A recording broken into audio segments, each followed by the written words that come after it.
아멘.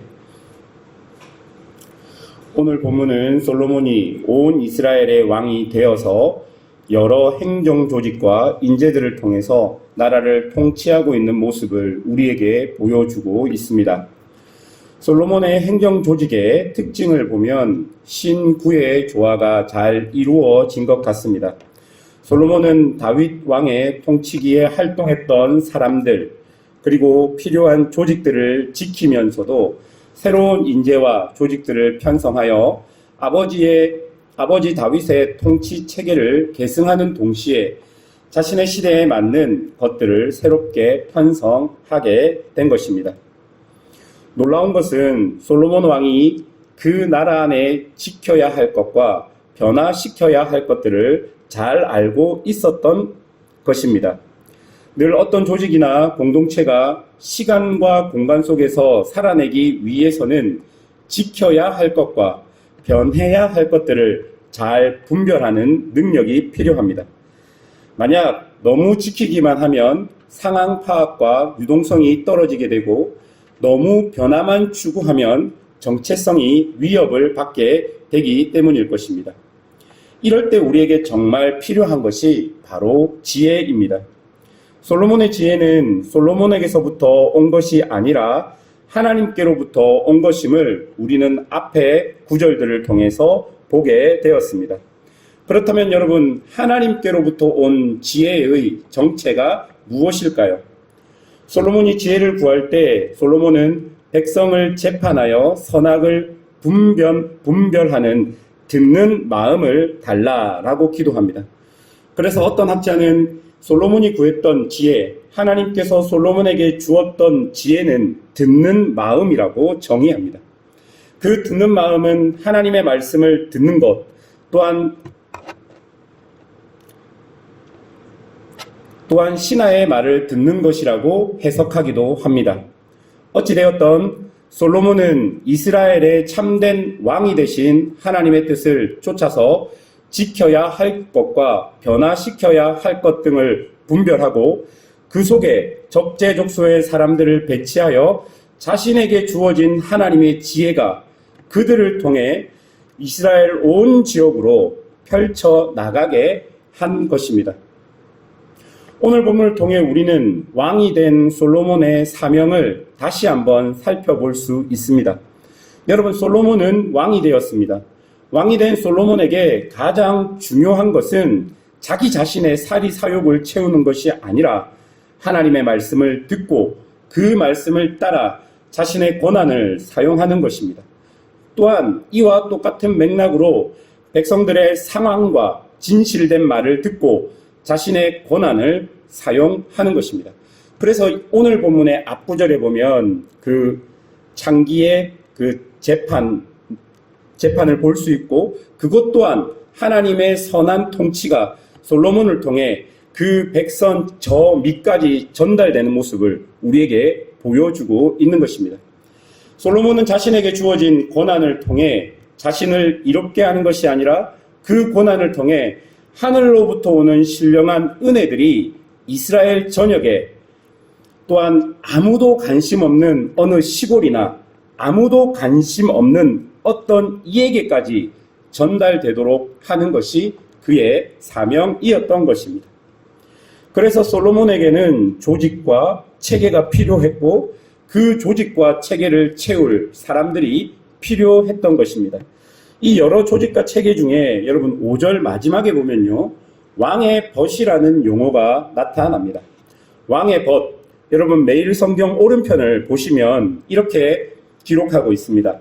왕의 벗은 왕에게 조언하고 상담하는 역할을 하는 직무를 일컫는 공식 명칭으로 보인다라고 해설되어 있습니다. 내가 가진 권한을 통해서 하나님의 일을 하기 위해서는 상대방의 상황과 말에 관심을 가져야 하는 것입니다.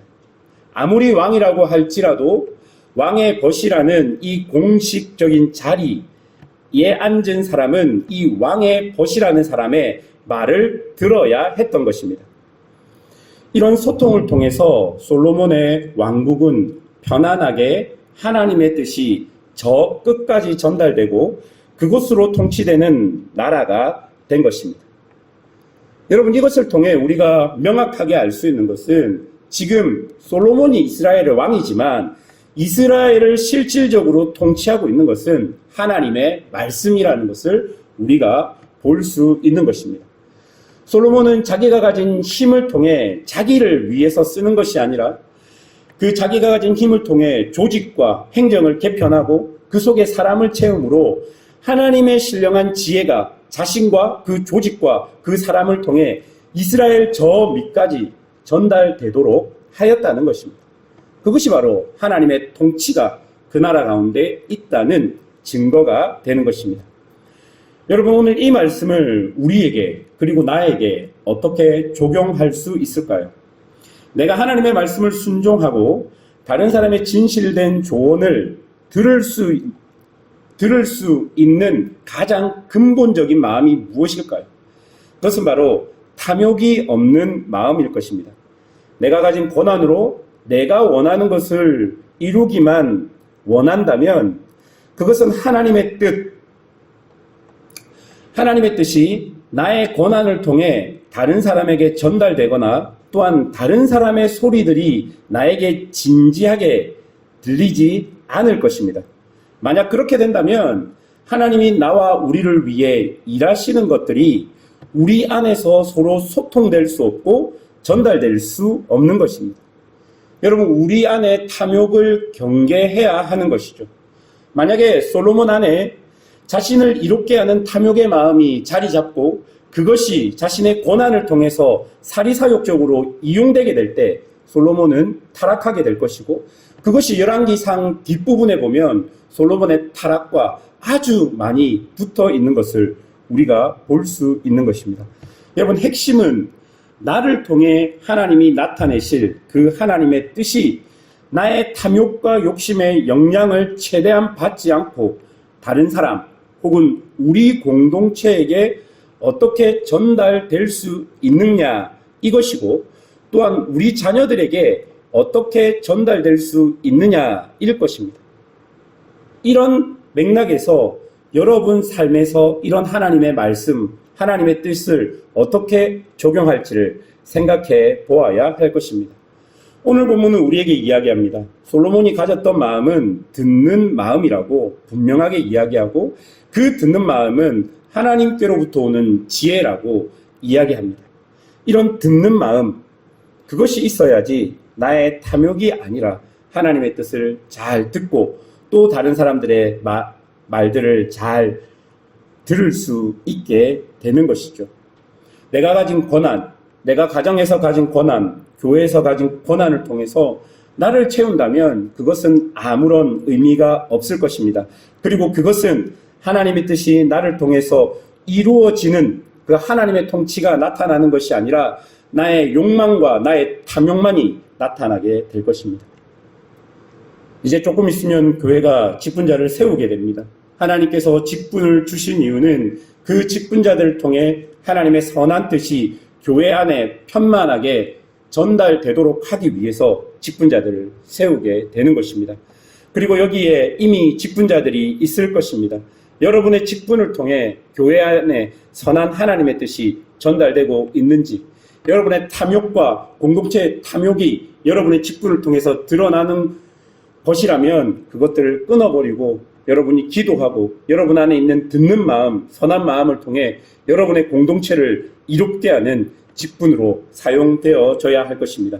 여러분의 가정 안에서 여러분이 가지고 있는 아버지라는 자리, 어머니라는 자리를 통해 여러분의 자녀들에게 정말로 하나님의 귀한 뜻이 전달된다면 그것이 하나님의 지혜가 여러분을 통해 자녀들에게 전달되는 것입니다.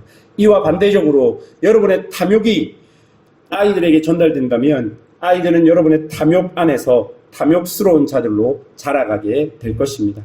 바라기는 우리 안에 하나님이 주시는 선한 마음, 듣는 마음이 있어서 우리를 통해 하나님의 뜻이 나의 가정과 우리 교회 안에 전달되기를 소원하는 마음으로 오늘 하나님 앞에 다 기도로 나아갔으면 좋겠습니다.